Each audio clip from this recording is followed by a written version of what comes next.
కర్ణాటక రాజధాని బెంగళూరులోని ప్రజలను తీవ్ర నీటి ఎద్దడి వేధిస్తోంది.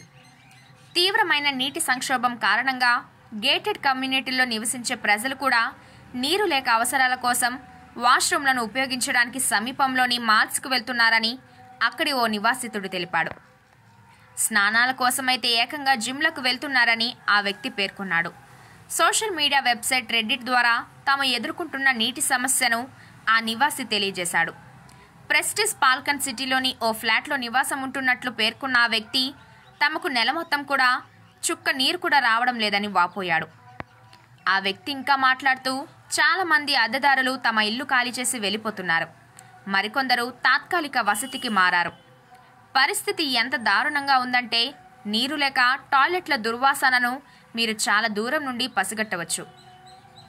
నివాసితులు ప్రతిరోజు తమ కాలకృత్యాలు తీర్చుకోవడానికి సమీపంలోని ఫోరం మాల్కు వెళ్లడం సర్వసాధారణమైపోయింది అని ఆ వ్యక్తి తన పోస్టులో పేర్కొన్నాడు. కొంతమంది ఏకంగా జిమ్లకు ఒక జత బట్టలు టవల్తో స్నానం చేసి తిరిగి వస్తున్నారు అని చెప్పాడు. నగరంలో ట్యాంకర్ వాటర్పై ఆధారపడి ఎట్టి పరిస్థితుల్లో ఫ్లాట్లను కొనవద్దని అతడు ప్రజలను కోరాడు. బెంగళూరులో నీటి సంక్షోభం. బెంగళూరు కొన్నేళ్లుగా ఎన్నడూ లేనంత నీటి కొరతను ఎదుర్కొంటోంది.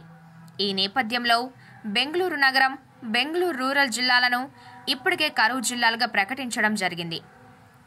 వాహనాలు కడగడం, తోటపని, నిర్మాణం, నీటి ఫౌంటైన్ల వంటి వినోద ప్రయోజనాల కోసం తాగునీటిని ఉపయోగించడాన్ని నిషేధిస్తూ బెంగళూరు నీటి సరఫరా మరియు మురుగునీటి బోర్డు గత శుక్రవారం ఉత్తర్వులు కూడా జారీ చేసింది.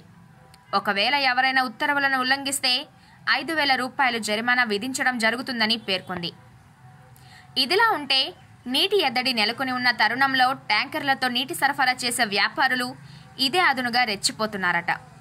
నీటి ట్యాంకర్లకు విపరీతమైన ధరలు వసూలు చేస్తున్నారని బెంగళూరు వాసులు వాపోతున్నారు.